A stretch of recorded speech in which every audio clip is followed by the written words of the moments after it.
This is Audible. Recorded Books and RB Digital present Iron Gold by Pierce Brown.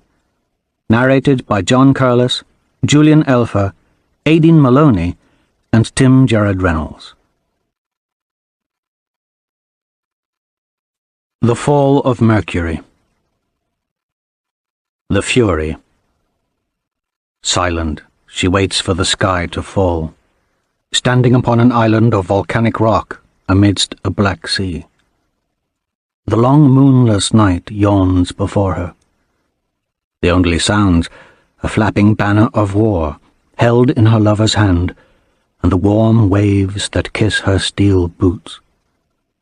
Her heart is heavy, her spirit wild. Peerless nights tower behind her, salt spray beads on her family crests. Emerald centaurs, screaming eagles, gold sphinxes, and the crowned skull of her father's grim house. Her golden eyes look to the heavens, waiting. The water heaves in, out, the heartbeat of her silence. The city. Tyche, the jewel of Mercury, hunches in fear between the mountains and the sun. Her famed glass and limestone spires are dark. The ancestor bridge is empty. Here, Lorn Au Arcus wept as a young man when he saw the messenger planet at sunset for the first time. Now, trash rolls through her streets, pushed by salty summer wind. Gone are the calls of the fishmongers at the wharf. Gone are the patter of pedestrian feet on the cobbles, and the rubble of air cars, and the laughter of the low-colour children who jump from the bridges into the waves on scorching summer days when the Trasmian sea winds are still. The city is quiet.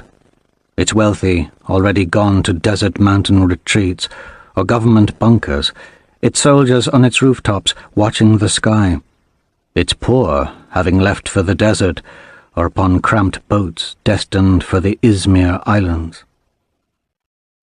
But the city is not empty. Huddled masses fill the public transit systems that wend beneath the waves, and in the upstairs window of a tenement complex on the ugly fringes of the city, far from the water where the working poor are kept, a little girl with orange eyes fogs the window with her breath. The night sky sparks, flashing and flaring with spurts of light like the fireworks her brother sometimes buys at the corner shop. She's been told there is a battle between big fleets high up there. She has never seen a starship. Her mother lies sick in the bedroom, unable to travel. Her father, who builds parts for engines, sits at the little plastic dinner table with his sons, knowing he cannot protect them. The hollow can washes them in pale light. Government news programs tell them to seek shelter. In her pocket, the girl carries a folded piece of paper that she found in the gutter. On it is a little curved sword.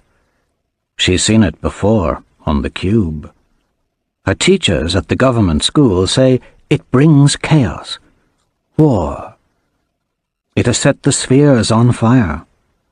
But now she secretly draws the blade in the fog her breath has made on the window, and she feels brave.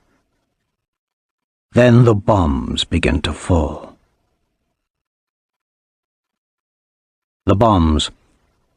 They come from high-orbit, Thor-class bombers piloted by farm boys from Earth and miners from Mars of the 12th Sunshine Squadron.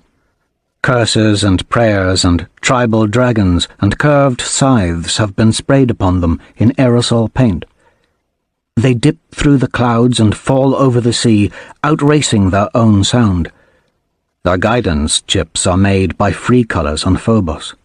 Their steel is mined and smelted by entrepreneurs in the belt. Their iron propulsion engines are stamped with the winged heel of a company that makes consumer electronics and toiletries and weapons. Down and